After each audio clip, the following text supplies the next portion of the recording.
उन 100 कुओं में से पहला कुआं है जिन्हें हम इस वीडियो में बनाने वाले हैं। पानी पानी पानी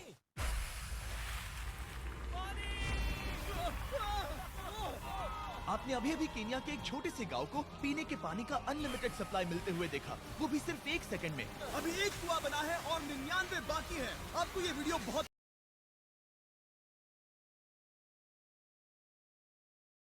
पसंद आएगा। इन 100 कुओं को मिलाकर 5 लाख से ज्यादा लोगों को पीने का ताज़ा पानी मिलने वाला है। केन्या की इस साइट पर कुछ कुएं बनाने के बाद हम नाइरीरी स्कूल सिस्टम के साउथ में गए और कह सकते हैं कि उन्हें हमसे मिलकर बहुत खुशी हुई। क्या हाल है? मैंने ऐसा नहीं सोचा था। स्वागत के लिए शुक्रिया। समझ नहीं आता कैसे रिएक्ट करूं। बहुत बहुत शुक्रिया दोस्तों। हमारे आने पर इस गांव ने हमारा जोरों से स्वागत किया और नोलन इसमें थोड़ा खो गया। नोलन जैसा अजीब इंसान मैंने कभी नहीं देखा और ये मेरी गलती नहीं है। और फिर वहाँ का स्कूल देखने के बाद ये रहे हमारे मेहमान। क्या हाल है? दिन अच्छा बीत रहा है ना?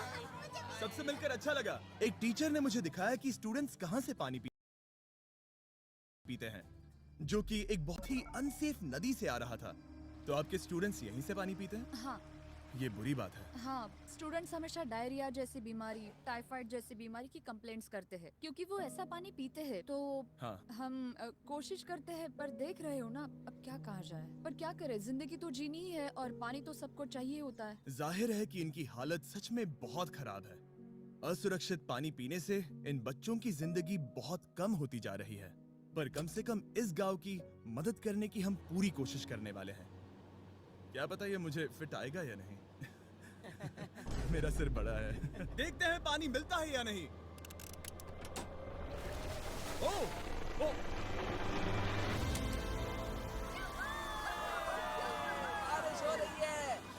क्या नजारा है।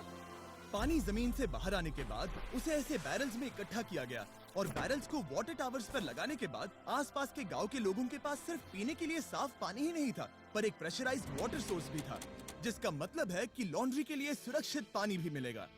और खींचो। मुझे बताओ ये नोलन की मॉम से कितना हैवी है? नोलन की मॉम से दुगना। ओह गॉड। मैं तुम्हें यहाँ से धकेल दूंगा। ठीक है, इसे अब यहाँ रख दो। हमने केनिया में और 20 कुएं बनाए और उसके बाद इसके जूते में भी कुआं डोंट वरी, है। मेरे दूसरे जूते में भी पानी है। मैं बताता हूँ कि हमने ये 29 कुएं कैसे बनाए। इस विशाल सी ड्रिल से जमीन में सैकड़ों फीट गहरा गड्ढा किया, वो भी पोल्यूटेड सोर्सेज से होकर सीधे विशाल से पीने लायक पानी तक। उसके बाद हमने पाइप्स इंस्टॉल किए ताकि लोग पूरे अफ्रीका में इन हैंड पंप से पानी ले सके और नाइरीरी में भी। इसे टेस्ट करके देखते हैं। पानी जैसा है। मुझे इस 5 गैलन ड्रम को भरने के लिए 5 मिनट लगे। इससे एक दिन में कितना पानी मिल सकता है? 3600 गैलन्स एक दिन में। ये न केवल स्कूल के 400 बच्चों को कवर करेगा, बल्कि स्कूल के आसपास के गांव वाले भी इसका अच्छे से इस्तेमाल कर सकते हैं। पानी के लिए शुक्रिया आपका। कोई बात नहीं। ये पंप नॉन स्टॉप 30 सालों तक चल सकता है। आपको लग रहा होगा कि इस तरह का बड़ा काम करने के लिए एक बड़े गवर्नमेंट की जरूरत पड़ेगी, पर ये सच नहीं है। ये प्रॉब्लम सुलझाना बिल्कुल मुमकिन है और ऐसी चीजें करने के लिए इंसानियत को आगे आना ही चाहिए। आपकी कामयाबी का राज क्या है? सच कहूँ तो ऐसा कुछ खोजो जो तुम्हें करना पसंद है, उसे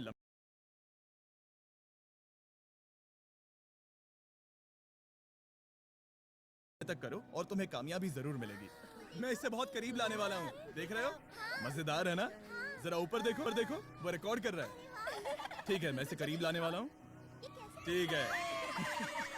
हाँ, तुम खुद को देख सकते हो। हम इस गांव के लिए भी कुआं बना पाए, इस गांव के लिए भी और इन दूसरे 12 गांवों के लिए भी।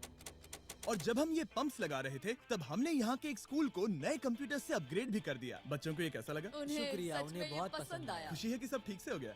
हमने क्लासरूम्स में नया फर्नीचर भी लगाया, उसके साथ कुछ शेल्व्स नई बुक्स के साथ, और सभी स्टूडेंट्स को एक फुटबॉल भी दिया।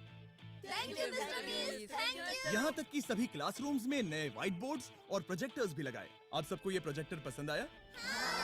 हम चौक का इस्तेमाल कर रहे थे जिससे बहुत डस्ट होता था, लेकिन आज सब कुछ साफ है। हमें इस बात की खुशी है। कोई बात नहीं, इतना तो कर ही सकते हैं। पर जब हम 45वें कुएं की साइट पर गए, तब एहसास हुआ कि वहाँ का हाल और भी बुरा है। जब भी उन्हें पानी की जरूरत पड़ती थी, तब उन्हें जंगल से 1 मील खतरनाक रास्ता तय करके जाना पड़ता था, जो एक विशाल सी पहाड़ी से जाता है।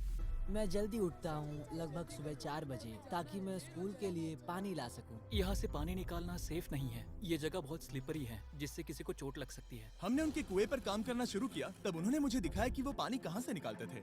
आपको दिन में ऐसे कितने चक्कर लगाने पड़ते हैं? 2 बार। दिन में 2 बार? ओह वाह, तो एक आम स्टूडेंट ऐसा ही कुछ ले जाता है? ओह गॉड, अगर 200 स्टूडेंट्स ऐसा रोज करते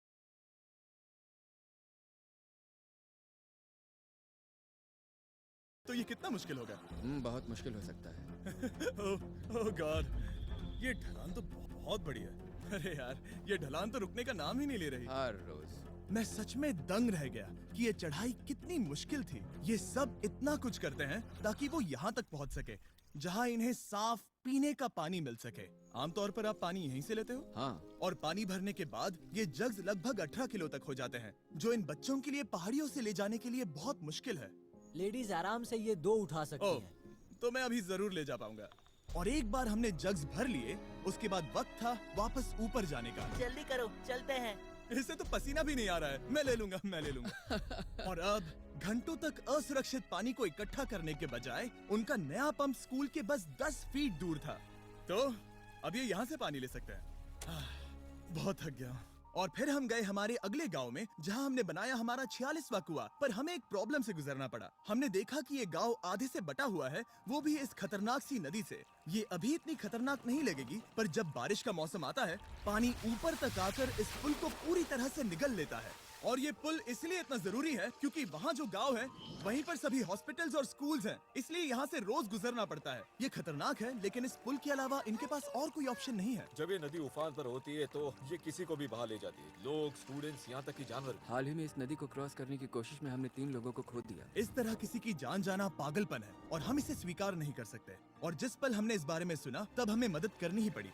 तो पंप तक जाने वाले पुल को जब हमने ठीक करना शुरू किया तब हमने केन्या से 2000 मील दूर जिम्बाब्वे देश का भी सफर तय किया।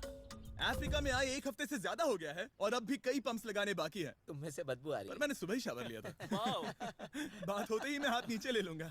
इस काम के लिए मैं तुम दोनों पर भरोसा कर सकता हूँ? हमें सबसे पहले एक लोकल हॉस्पिटल की जांच करनी थी जहाँ साफ पानी की सख्त जरूरत थी। अंदर जाने पर हमें पता चला कि इस क्लिनिक की इस गांव को कितनी जरूरत थी। 1 साल में यहाँ पर कितने बच्चे जन्म लेते हैं? 1 महीने में करीब 50। इसका मतलब 1 साल में पूरे 600। वाह! पर दुख की बात यह है कि इन प्रेग्नेंट महिलाओं को सिर्फ पानी लाने के लिए 1 मील तक जाना पड़ता है और इन भारी बकेट्स को लेकर वापस आना पड़ता है। पर अच्छी खबर ये है कि हमने इनकी पैसों से मदद की यहाँ पर एक मॉडर्न पंप लगाने के लिए। संभाल के, पीछे पकड़ो। और अब बस देरी थी इसे शुरू करने की। ठीक है नोलन, क्या तुम तैयार हो? मैं तैयार हूँ। मुझे एक ड्रामेटिक जूम इन दो।